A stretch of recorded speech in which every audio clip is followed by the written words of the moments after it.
నమస్తే. ఓం శ్రీ గురుభ్యో నమ. ఓం నమో భగవతే శ్రీరమణాయ నమ. ఇప్పుడు మనము ఉపదేశసారము అనే మహా గ్రంథం యొక్క విశిష్టత గురించి తెలుసుకునే ప్రయత్నం చేద్దాము. ఈ గ్రంథాన్ని భగవాన్ శ్రీ రమణ మహర్షి మొదటగా తమిళంలో ఉపదేశ ఉందియార్ అనే పేరుతో మనకు అందించారు. తర్వాత తెలుగులో, తర్వాత కావ్యగంట గణపతి ముని దీనిని సంస్కృతంలోకి, తర్వాత మలయాళంలోకి అనువదించారు. అంటే మొదటగా మహర్షి మనకు ఈ గ్రంథాన్ని తమిళంలో, తెలుగులో, సంస్కృతంలో, మలయాళంలో అందించారని మనం చెప్పుకోవచ్చు.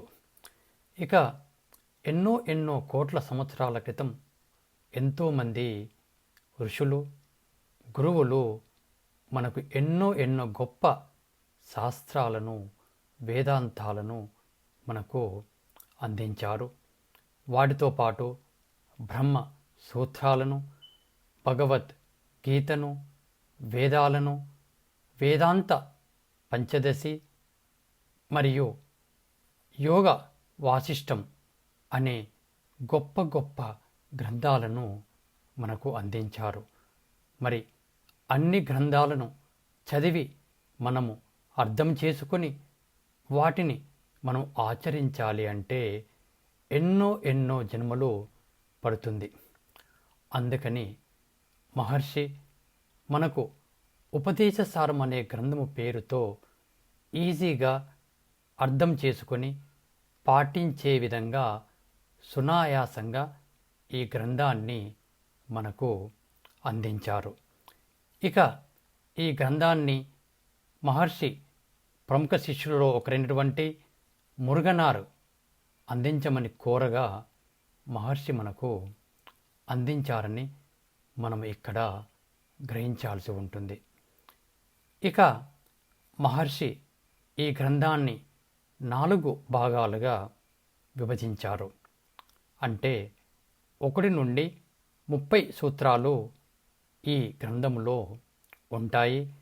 1 నుండి 3 వరకు కర్మయోగము అని, 4 నుండి 9 వరకు భక్తి యోగము అని, 10వ సూత్రంలో అన్ని యోగముల యొక్క గురించి వివరించారు.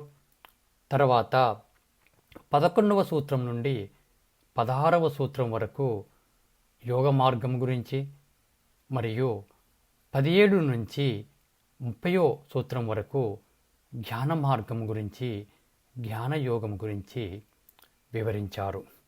అంటే ఈ గ్రంథము ఎవరైతే చదివి ఎవరైతే పాటిస్తారో వారు తన యొక్క జ్ఞానాన్ని, ఆ ఆత్మతత్వాన్ని తెలుసుకోగలుగుతారని మహర్షి మనకు అందించారు.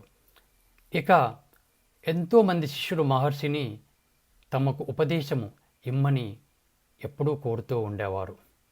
దానికి సమాధానంగా మహర్షి ఎప్పుడూ నీ గురించి నీవు తెలుసుకో అని, అదే గొప్ప ఉపదేశము అని మహర్షి వివరించేవారు. కానీ దానితో పాటు ఈ గ్రంథ రూపంలో దాని యొక్క సారాన్ని మనకు చెప్పకనే మౌనంతో మహర్షి ఈ యొక్క మహాకావ్యాన్ని, గ్రంథాన్ని మనకు ఈ జన్మలో ఆనందాన్ని, సంతోషాన్ని, మన గురించి మనము తెలుసుకునే విధంగా ఈ గ్రంథాన్ని మనకు మహర్షి అందించారు. మహర్షి ఎప్పుడు అంటూ ఉండేవారు, 1000 పుస్తకాలు రచించడం కంటే ఒక పుస్తకాన్ని చదివి ఎవరైతే ఆచరిస్తారో వారే గొప్ప జీవనం గడుపుతారని మహర్షి అంటూ ఉండేవారు. నేను అరుణాచలము వెళ్ళినప్పుడు ఈ ఉపదేశసారం అనే గ్రంథము నాకు గురువు రూపంలో నాకు లభించింది. అప్పటి నుండి ఆ మార్గమున ఆ ఉపదేశసారం అనే గ్రంథాన్ని పఠించి మరియు దానిని ఆచరించే భాగంగా మీకు ఉపదేశసారం అనే గ్రంథాన్ని తెలియజేస్తున్నాను.